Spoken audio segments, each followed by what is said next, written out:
তো আমরা আরেকটু পেছনে ফিরে তাকাই। ১৯৭৩ সালে ১৮ জুন আপনার পরিবারে একটি ফুল এসেছিল, একটি চাঁদ এসেছিল। আপনার একমাত্র সন্তান ত্রপা মজুমদার, আমাদের আরেকজন প্রিয় মানুষ। তো তিনি যখন এলেন এবং আপনারই জন্মদিনে তার জন্ম হলো একই আসলে। জন্ম, একই দিনে, একই দিনে। এটা কিন্তু একটা বিস্ময়কর বিষয়। হ্যাঁ, অনেকেরই আছে কিন্তু। অনেকের হ্যাঁ, নাই, আছে আলিজাকের, তার কারো কারো আছে, কারো অনেকের নেই। অনেকের না, মানে এরকম মিলে এবং আমার শ্বশুরবাড়িতেও আমার ননাস আর ত্রোপার বাবা এক এক বাহ! তারিখ। তো আমরা ত্রপা মজুমদারকে দেখে আসলে তার আপব্রিঙ্গিংটা দেখতে পাই, মানে আপনারা তাকে যেভাবে মানুষ করেছেন। হয় না যে সব সফল গাছের নিচে আসলে গাছ হয় না, কিন্তু আসলে কিন্তু আপনারা তাকে যে মূল্যবোধে মানুষ করেছেন, কোন মূল্যবোধে আপনারা তাকে বড় ওই করেছেন? একই, ওই যে সত্য কথা বলবে, মানুষকে ঠকাবে না, সব মানুষ এক। বাড়ির যে গৃহকর্মী, তাকেও তুমি তোমার বয়সে বড় হলে শ্রদ্ধা করবে।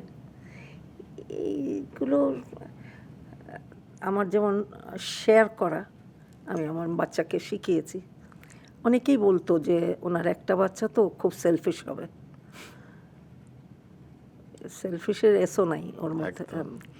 তো আমি শিখিয়েছি যে মা, তোমাকে যে দেখবে, যে মেয়েটি তোমাকে দেখবে, দেখে, তাকে তুমি যা খাবে সেটা ওকে দিবে, এবং ওর গায়ে হাত তুলবে না, মারবে না, কখনো খারাপ গালি দেবে না।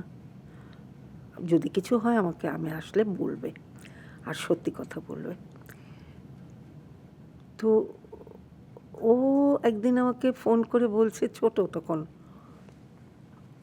হয়তো ৫-৬ বছর হবে, ফোন করে বলছে, মা, ওর মেয়েটির নাম ছিল খুশি, যে ওকে দেখতো, মা, চকলেট তো একটা আছে, লজেন্স, তো একটা কি করে দুজন খাবো?